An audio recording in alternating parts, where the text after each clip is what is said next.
Hey, what's going on? It's Black and Evelyn back at you again with this Guilty Gear Open Beta Test 2. And I just want to talk about this because it seems like people are kind of going crazy. First of all, y'all going crazy because y'all hyped about this beta. I know I am. I'm ready to play this game again, But I notice, you know, people kind of going crazy about these battle adjustments and I see a lot of negative reactions to it right now, and I'm just like, I'm reading it, and I'm just like, are y'all reading the same thing I'm reading? Like, I'm confused. So let me explain it to y'all simpletons out there. You know what I'm saying? So let me read the whole thing, okay?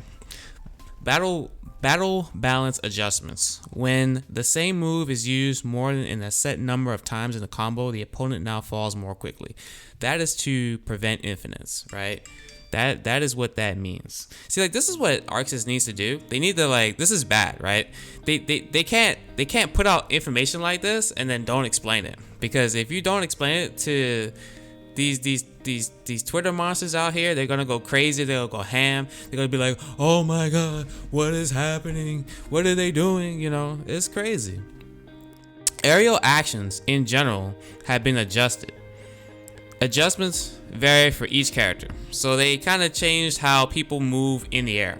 Okay, using aerial attacks, double jumps, and air dashes now cause recovery on landing. So let me explain that to you guys. Basically what that means is that offensive jumping now has an associated risk with it.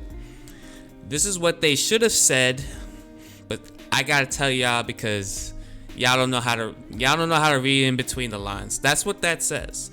Offensive jumping has a risk to it now. Let's go to the next one.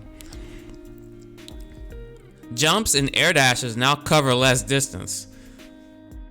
Jumps ain't the same no more. They're not as powerful. Let's go. Characters now enter an airborne state later after jump begins. Let me explain this one. This makes defensive jumping weaker. Let me explain why. Because now they're saying that you enter the airborne state later after the jump starts up. So that means that, like, basically in every fighting game you have pre-jump frames, right? And there's so many frames before the opponent leaves the ground. In Xrd, most characters' pre-jump frames were about 3 to 4 frames. Okay? So if you hit someone on frame 1, frame 2, and I want to say frame 3, you will still hit them on the ground. After that, they're going to be hit out of the air. So what they're doing here is, if someone tries to fuzzy jump out of your strings, your delays, your things like that, your frame traps, they're gonna get caught not in the air. They're gonna get caught on the ground. This is it's going to make defensive jumping weaker. Okay? So basically what they've said right here already is offensive jumping has a risk associated with it. Defensive jumping, weaker. Command normal, forward P, has been adjusted to work as an anti-air. Because some of them really didn't work that well. And that is true. Adjustments vary for each character.